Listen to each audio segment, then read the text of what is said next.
She came to clean like she had done 100 times before. But this morning inside a millionaire's penthouse, everything was about to twist into a nightmare. Within hours, she would be accused of a crime she didn't commit, humiliated in the home she was paid to care for. And yet, what happened next didn't just clear her name.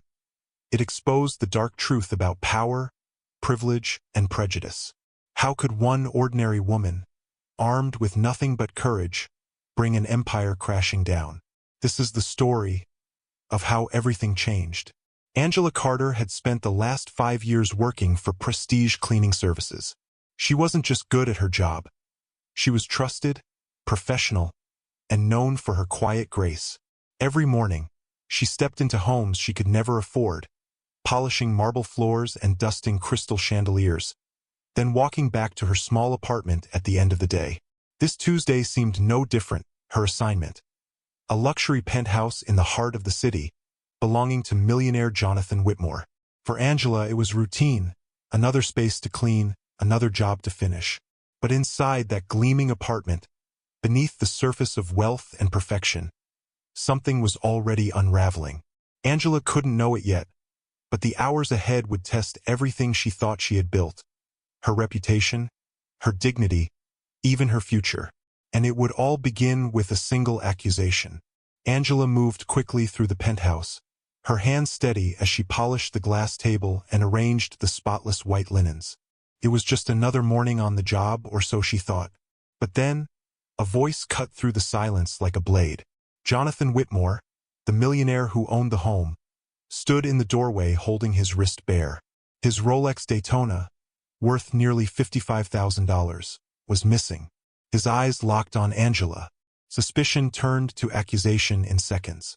He didn't ask, he didn't search. He simply declared that she must have taken it. The weight of his words hit harder than any blow.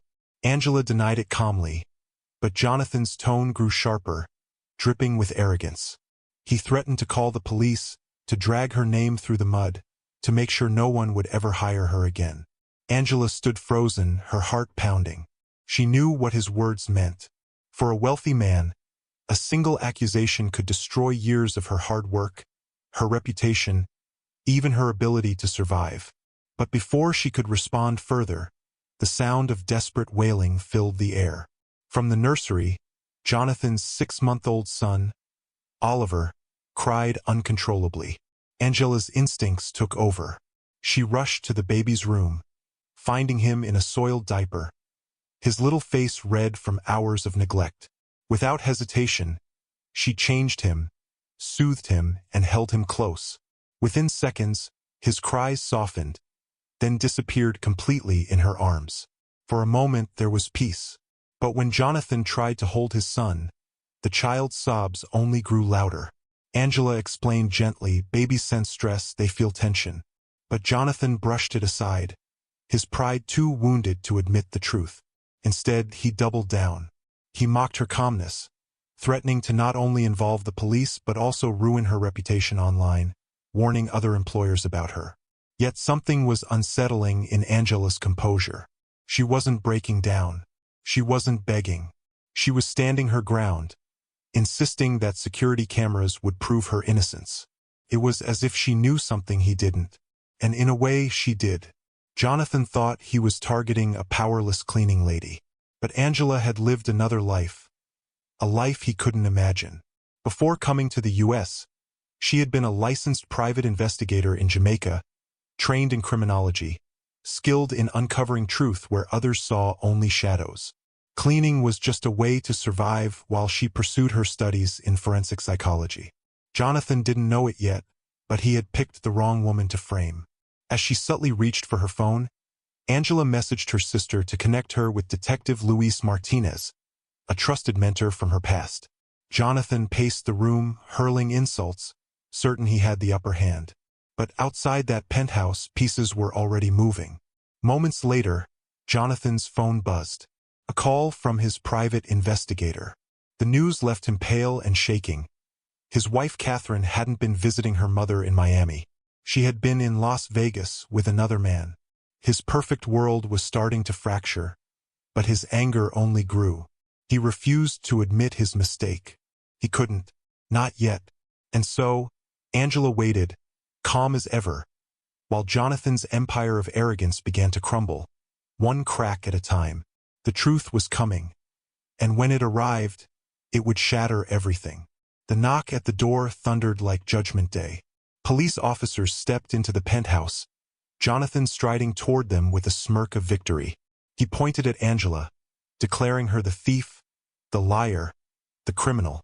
His voice rose with confidence, sure that his wealth and power would bend the truth to his will.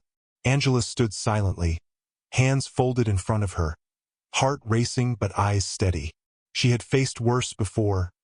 Men who thought intimidation was justice, men who believed skin color was proof of guilt. Yet still, the weight of this moment pressed hard against her chest. She knew how often these stories ended badly for women like her. Security footage rolled. Everyone leaned in. On the screen, Angela never once left the apartment. She moved through the rooms methodically, nothing hidden, nothing stolen. And then another angle appeared. The night before, Jonathan himself had been seen near his car, something glinting in his hand. The frame caught it clearly, the Rolex slipping from his wrist, falling into the shadows beneath the vehicle. The room shifted. Officers left briefly, returning with a small evidence bag. Inside, the missing watch gleamed under the fluorescent light. Jonathan's face drained of color, his empire of certainty shattered in a single breath.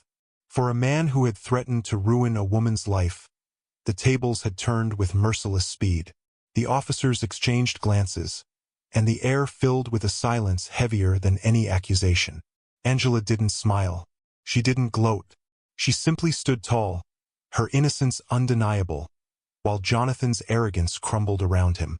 But this wasn't the end. As detectives began digging deeper, Jonathan's history of discrimination, lawsuits, and corruption surfaced like poison bubbling to the top.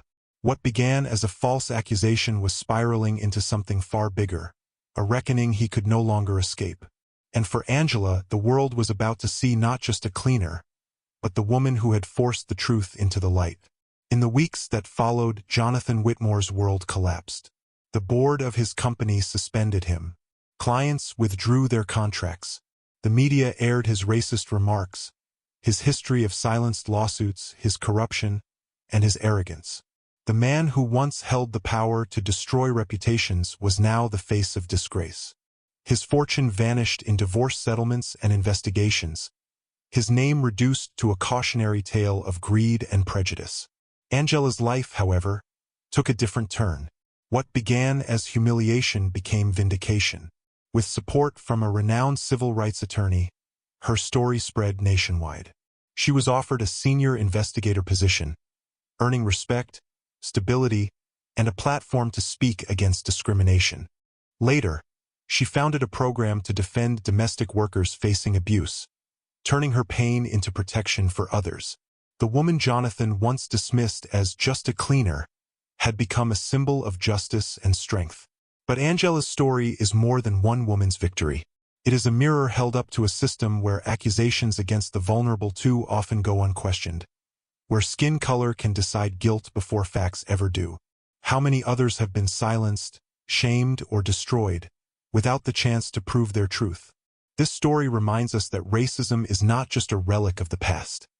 It lives in boardrooms, households, and everyday interactions.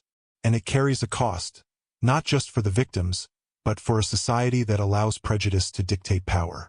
So the question remains, how many more lives must be broken before we recognize the harm of unchecked bias? And when the next Angela stands accused, will we be ready to listen? Or will we let silence destroy her too? What do you think? Was Angela's strength the reason Jonathan's empire finally crumbled? Or was it his own arrogance that destroyed him? If this story moved you, don't forget to hit the like button. It really helps us share more stories like this. And make sure to subscribe so you never miss the next powerful story that needs to be heard.